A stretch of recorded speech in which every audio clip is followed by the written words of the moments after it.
Hello everyone, it's Subomi here. In this video, I'll be talking about the Pomodoro technique and how to apply it, particularly in studying for our exams. As we study for our exams, it's quite easy to get fagged out studying for long hours at a stretch. You can see Pomodoros as the way out of study fatigue, really.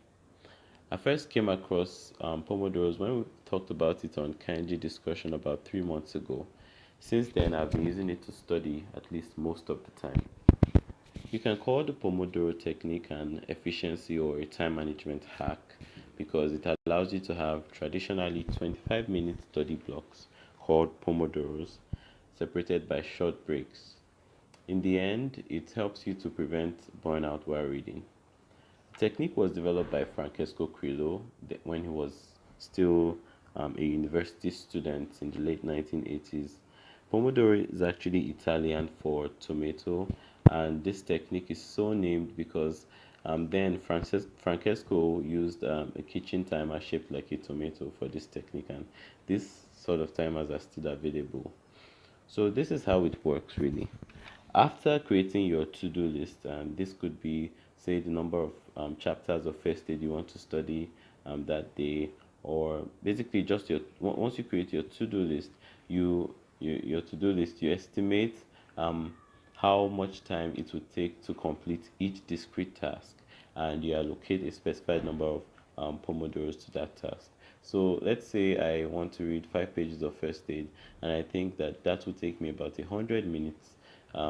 Then I would allocate 4 pomodoros to that task because um, each pomodoro lasts about 25 minutes. So a pomodoro is traditionally a 25-minute block. After you've created the to-do list and you are ready to get to work, you set the timer and start work with full focus on the task that you have allocated to the Pomodoro. The rule is full focus, no distractions. And how do you deal with distractions? You either write them down or you attend to them. You write them down so you can attend to them later. Usually, most distractions can wait, but if you have to attend to it, then you have to stop the Pomodoro and start all over again when you return. After each Pomodoro, for the first 3 Pomodoros, you take a break of about 5 minutes, 3 to 5 minutes, really. You then take a break of 15 minutes after the fourth Pomodoro. So you can see that after the fourth break, you would have spent 100 minutes studying with a total of 30 minutes of break.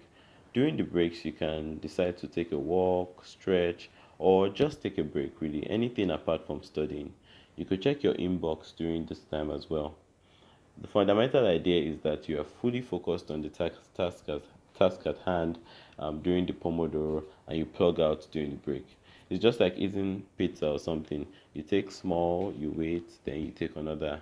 It's the secret to eating a lot. Eating small, small. In the end, you would have noticed that you have eaten a whole lot. The same thing goes for drinking. You take 1 cup, then you take another cup, then you take another cup. And the same goes for reading. You read small, you take a break, then you read again. It's all about spacing out the tasks into discrete, manageable time durations. So after you complete a Pomodoro, you tick on a sheet of paper. I like using the tally system for this. With that, you can monitor how long you have studied, as well as how much material you were able to cover per unit time. So to time yourself, you can either use a manual timer like the one Francesco used, or you can use a digital timer. There are many apps out there that help to execute the Pomodoro techniques. Some examples are Pomodoro, Focus Booster, Pomodoro Time Pro, etc. Most of them offer free downloads, but usually um, they have premium versions that you have to pay for to access additional features. I initially started using Pomodoro, but I found that it was not so effective for me because the app kept stopping once I minimized it. So after getting frustrated looking for the ideal Pomodoro app, I saw a post on the internet saying that traditional inbuilt timers on our devices are equally effective and can even be more effective than the so-called Pomodoro app. So I delved into this, and since then I found the timer on my laptop and tablet to be very effective in executing the Pomodoro technique. So I'll just show you how to set up Pomodoros on your device. So like I said, I prefer using my inbuilt timer on my tablet. So you just go to clock either on your tablet or laptop. So let's go to clock here. So as you can see, from clock you go to timer because the Pomodoro is a timer, and you set the number of minutes that you want the Pomodoro to last for. Traditionally, we pick 25 minutes, right? Then you um, what I do is that I add a preset timer. So I already deleted my previous preset timer, so I can show us how to add one. So you set the time. Of course, you want to set one for the Pomodoro itself, one for the short break, and one for the long break. So for the Pomodoro, I'm setting. Let me just go ahead and do that. Okay. Add, then add another one. Short break would be 5 minutes.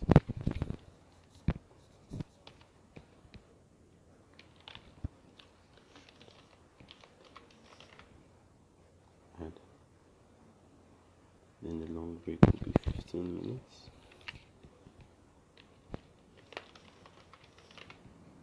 Add. So when I start a particular task that requires, when I want to start a task, I just click on this Pomodoro timer and I click on start, and it keeps running until I have exhausted 25 minutes. What you want to also do is to set a timer sound so that you have an alarm when the Pomodoro is complete. So you have an alarm when the Pomodoro is complete and you stop the activity, right?